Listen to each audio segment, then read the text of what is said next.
Credit growth has driven economic growth for decades. That was the theme of my third book, The New Depression, and the subject of numerous MacroWatch videos since then. Up until now, I have always focused on credit growth in the United States.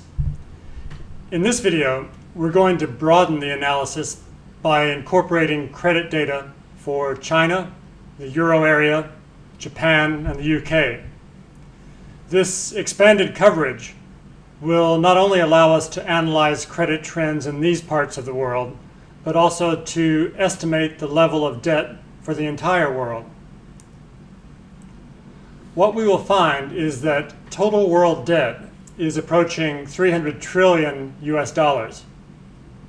When calculated in US dollars, total world debt contracted by 4% last year.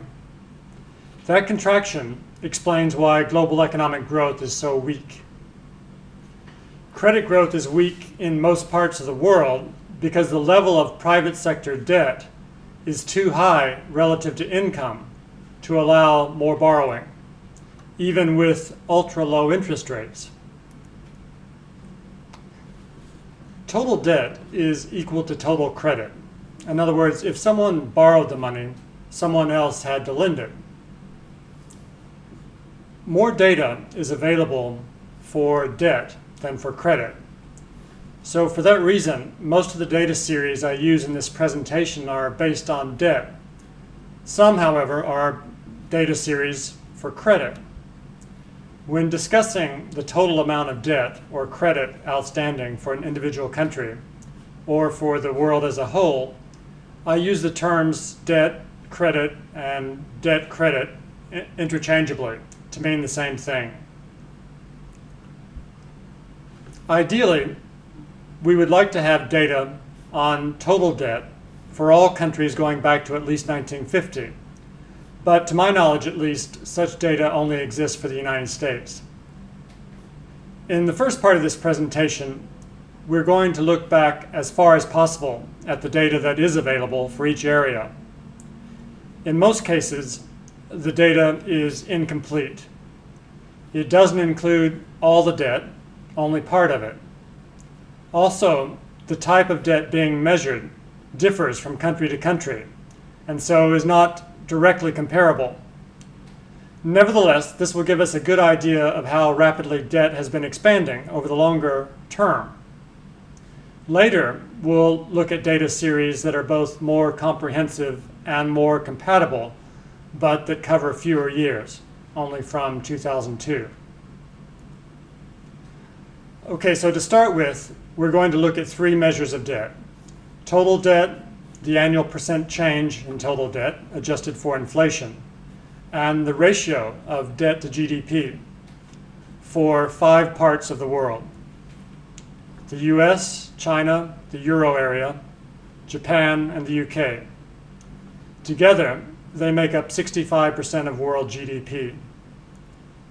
So here's a breakdown of world GDP in 2015. Total GDP in the world was $73 trillion. The US accounted for 25% of that, China for 15% of that, the Euro area 16% of that, Japan 6%, and the UK 4%. So 65% in total. Right, so here we have total debt for the United States from 1952 up to 2015. It first went through $1 trillion in 1964. Now it's nearly $64 trillion. And here you can see the annual percent change in total debt, adjusted for inflation from 1952 to 2015. How much debt grew each year, adjusted for inflation. The average for this period was 4.5%. Now, as I've said many times in the past, anytime this number has grown by less than 2%, the US went into recession between 1952 and the crisis of 2008. So I think this is a very important to keep an eye on credit growth for this reason. Credit growth has been driving economic growth.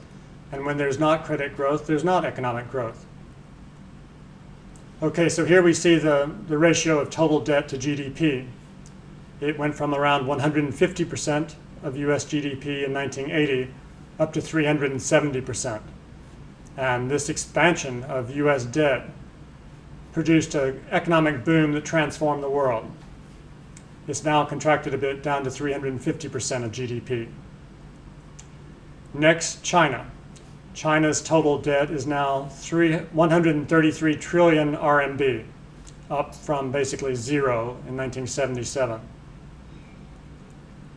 This is the annual percent change in domestic credit adjusted for inflation.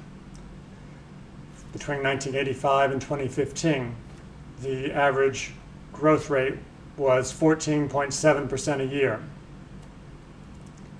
And here you can see the ratio of credit to GDP from 1980, when it was 50-something% in China, up to 195% at the end of 2015.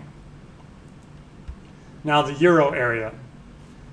This data, the euro was introduced in 1999, so the data is relatively just for a short period of time.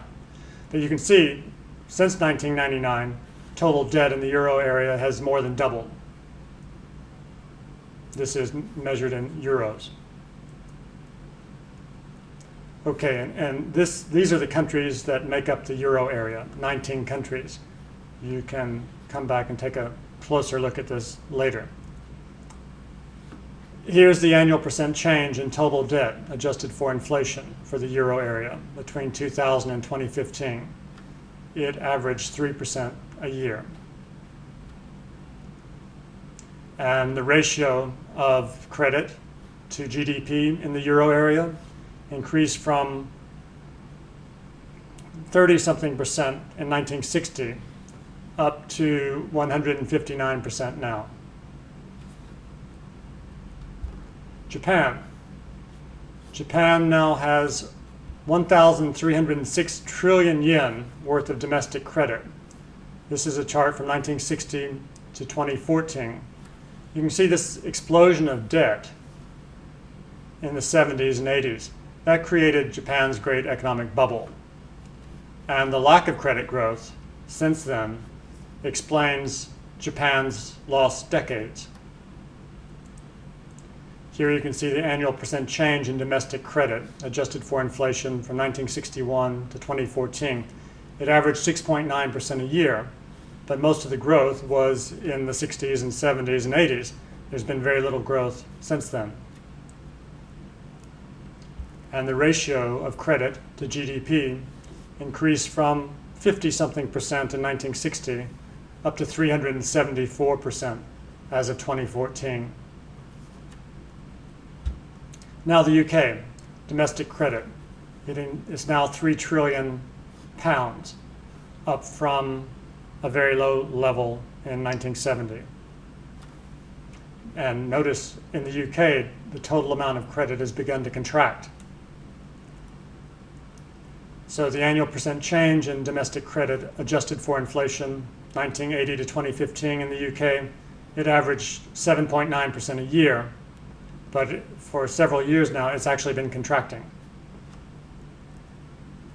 And this is the ratio of domestic credit to GDP, up from 50%, even as late as the mid-80s, up to more than 200% in 2008 and 9. Now it's back down to 163% of GDP. Okay, so to summarize what we've seen so far, the ratio of debt to GDP has risen sharply for all the countries we've looked at. That means credit growth has been a driver, if not the driver, of economic growth for those countries for decades. More recently, credit growth has slowed sharply everywhere except China. And the UK has actually begun to contract. And in the United States, the euro area, and the UK, the ratio of debt to GDP is contracting. So it's this slowdown in debt growth that explains why global economic growth is so weak. Now, in this section, starting from 2002, we have better data for all 5 of these areas. And this data comes much closer to capturing total debt than the data that we've looked at earlier. So first we'll look at debt growth using calculations based on the domestic currency for each area. Then we'll convert all the data into US dollars to get a clearer picture of how much debt there is globally. Okay, so this is for the United States, total debt, annual percent change, and this is not adjusted for inflation. So from 2003 to 2015, this averaged 5% a year. Now notice the scale, from positive 35% to negative 5%. We're going to use the same scale for each area so that it's easier to compare the growth rates from one country to the next. So here's China. This is why we have to go up to 35% on the scale. It's the annual percent change in aggregate financing, denominated in RMB. Now, aggregate financing is the closest data we have to total credit in China, but it is considerably less than total credit. It doesn't capture the full amount of credit in China, but it's the closest data series we have that does. So this has averaged 19% a year between 2003 and 2015, but it has been slowing. Now for the euro area, total debt, annual percent change, not adjusted for inflation, it's averaged 5% a year from 2003 to 2015. But last year there was no growth. Japan, total debt, annual percent change, it's averaged only 1% a year from 2003 to 2015. And last year it was only up 1%. And this is not adjusted for inflation. The UK, total debt, annual percent change, not adjusted for inflation, is averaged 7% a year from 2003 to 2015, but most of that growth was in the first half of the period. Now you can see it's actually been contracting for 2 out of the last 3 years. Now, in US dollars, all of those were in domestic currencies, the last 5 that we looked at. Now, to get an aggregate number for total global debt, we have to convert all of the data into a common currency, and we'll use US dollars. That's what we'll see in the next few charts. But keep in mind that when we convert RMB, euros, yen, and pounds into dollars, very significant distortions are created because of the currency fluctuations that have taken place since 2002, some of which have been very large. If the data were converted into euros or any of the other currencies instead of dollars, the growth rates would be significantly different. So this is a real problem when trying to develop a useful index for total world debt.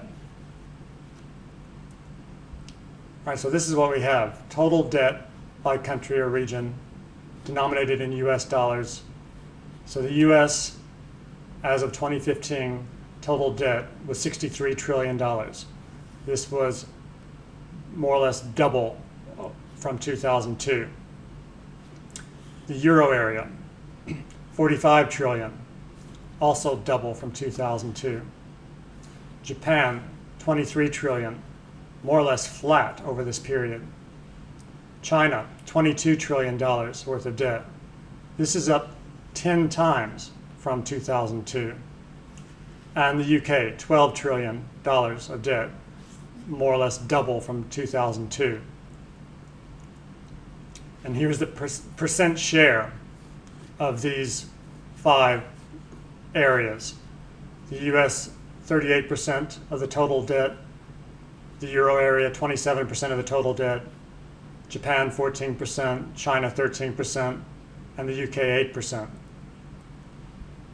And here's the total. If we combine the debt for all of these areas in US dollars, it's now 166 trillion US dollars for these 5 in total. This is up 104% from 2002. And this shows the annual percent change in the total debt for these 5 areas.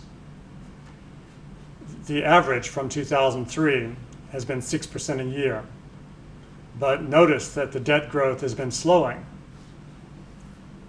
In 2015, debt actually contracted by 4%.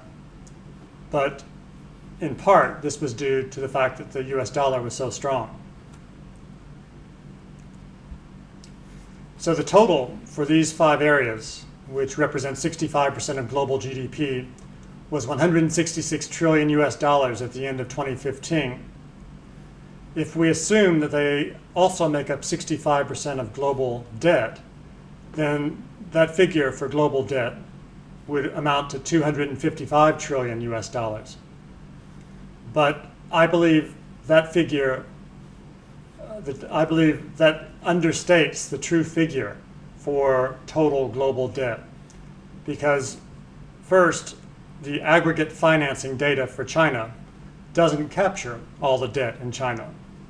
And debt growth tends to be higher in the emerging markets, and those are not covered in this 65% of global GDP.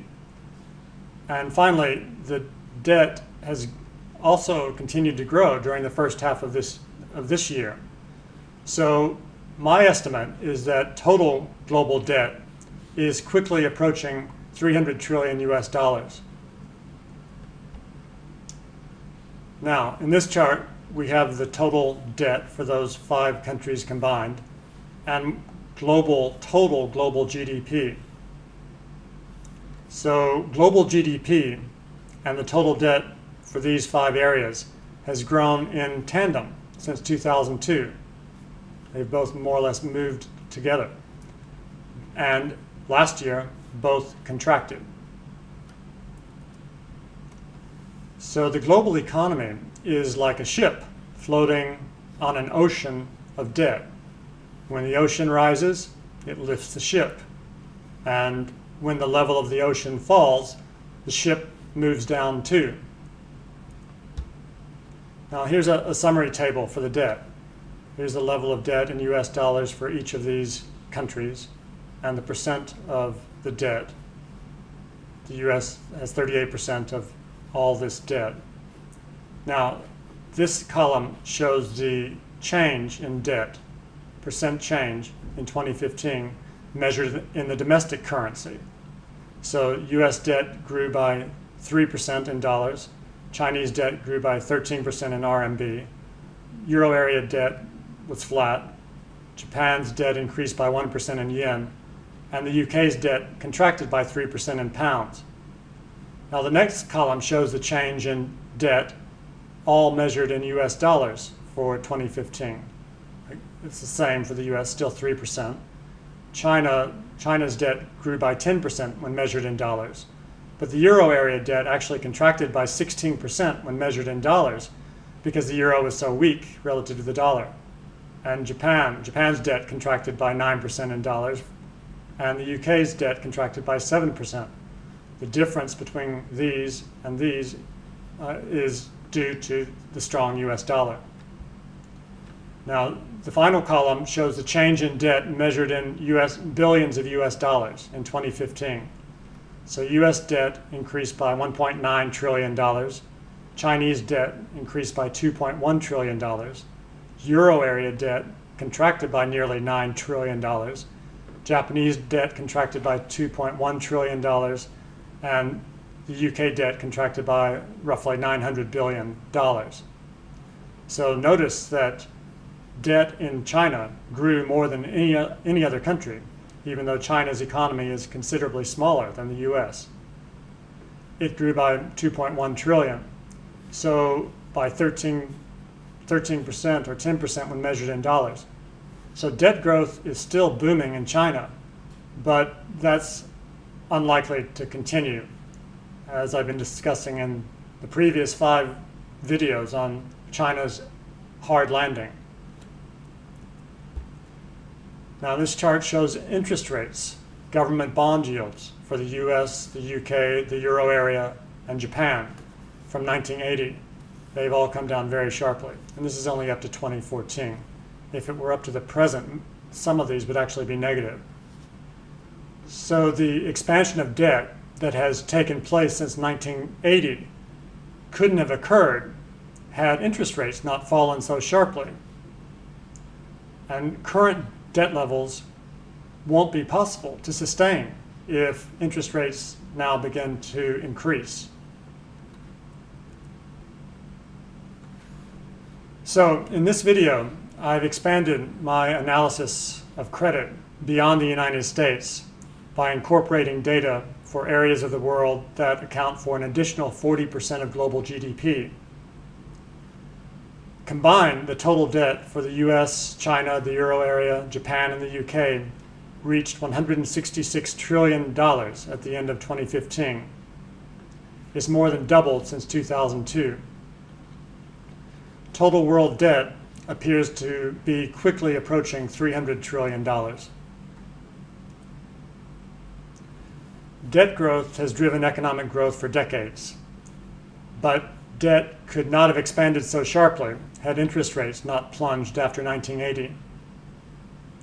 Measured in US dollars, the combined total debt of the 5 areas covered here in this presentation contracted by 4% last year. In part, that contraction was due to the rising US dollar. Still, debt growth has slowed sharply for all 5 parts of the world examined here, even when measured in the domestic currency.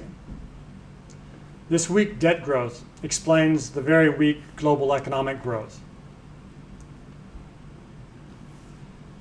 Debt growth is weak in most parts of the world because the level of private sector debt is too high relative to income to allow more borrowing, even with such low interest rates.